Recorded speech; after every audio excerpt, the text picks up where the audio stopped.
You're watching Tab and Blakey's trip from Hobart to Flinders Island aboard our Simpson Winwood called Pelican. We've owned her for about 4 years and we've recently upgraded all our electronics, outboards and sails to start travelling further afield and experience more of what Tasmania has to offer. We hope you enjoy watching our video. So we set off from Flinders Farm and sailed underneath the Tasman Bridge and down towards the entrance to the Derwent River, opposite direction to the Sydney Hobart yacht race. Instead of going around the bottom of the peninsula, we decided to cut through and go through the Dunalley Canal and come out the other side, and we anchored inside Maria Island for the night, which was quite pleasant. The next day we pushed into a bit of slop.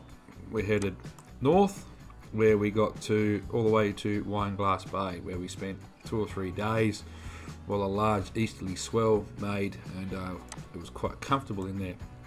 We decided to push on to get to St Helens, otherwise our window of opportunity to get to Flinders Island was going to be limited.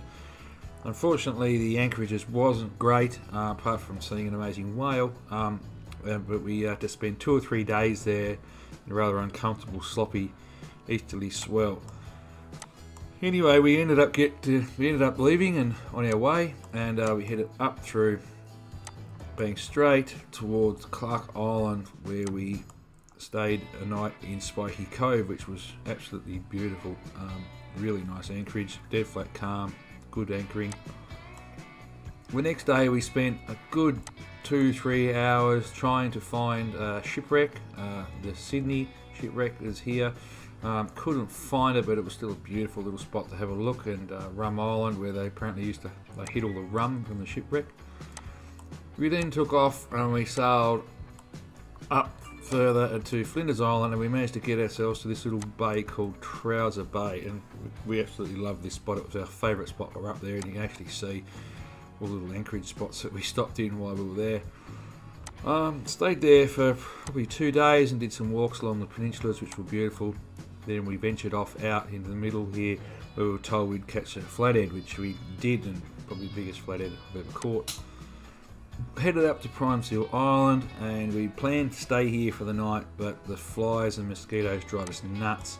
So we left Prime Seal and headed north and anchored in underneath this beautiful island called Roden Island. We spent a couple of days here. It was absolutely magnificent, very weedy bottom that we found patches to drop the anchor. Went ashore, walked around Roden, which was lovely, and also went along this big long beach here on the right. It was very pretty too. A couple of days there, really wanted to try to get up to the top. We'd been told that the Sisters Islands are really pretty, but the weather was turning on us and we couldn't go any further north.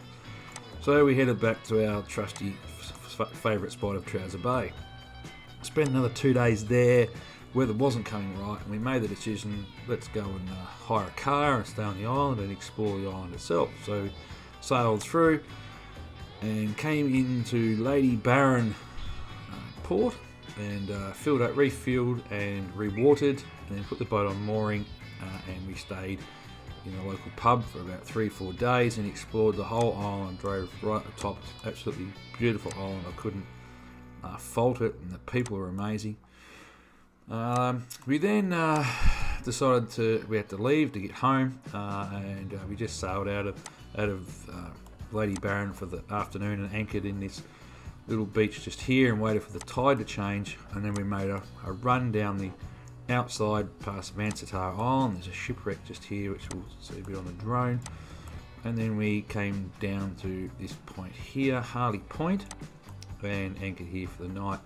Got up about 4 a.m. and made a big run out around all these rocks. Decided not to navigate through them, even though you can, but night time, never been there before, so took it the safe route and sailed straight down to Bicheno, and it was quite a nice run.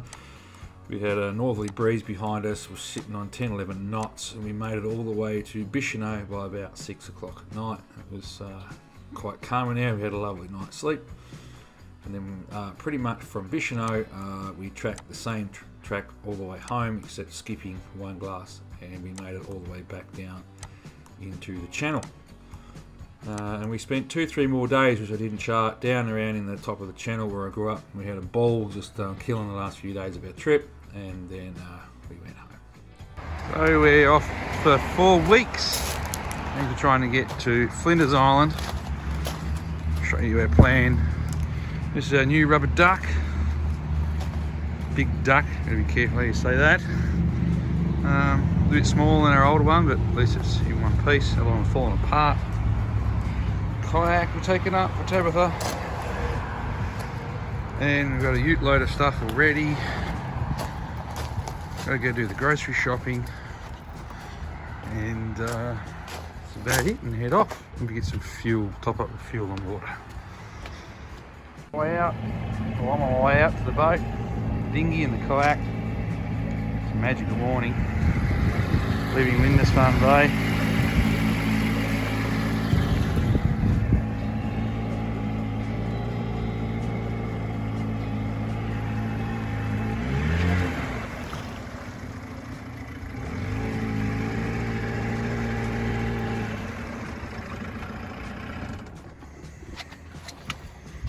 Gonna be at home for the next 4 weeks. So we've already cleaned up half the mess, but the boat's been a brothel. We've got stuff there. We've got stuff down there, up there. Swing area. And there you going down there. Getting there. And we still have a heap of stuff outside. Put away. Diggy and kayak are tied up. Rubbish. A new rock and an anchor. Dive gear, food, fuel. A little while away before leaving.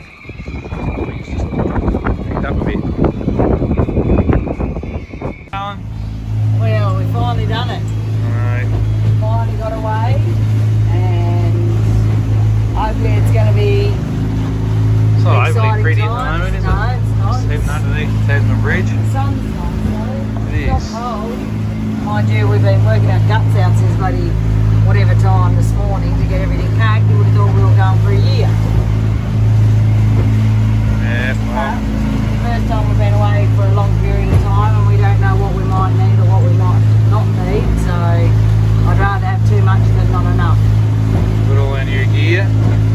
Comes up really bad on the end. You know, we have a new autopilot. Not like running yet. New Furuno T2 touch.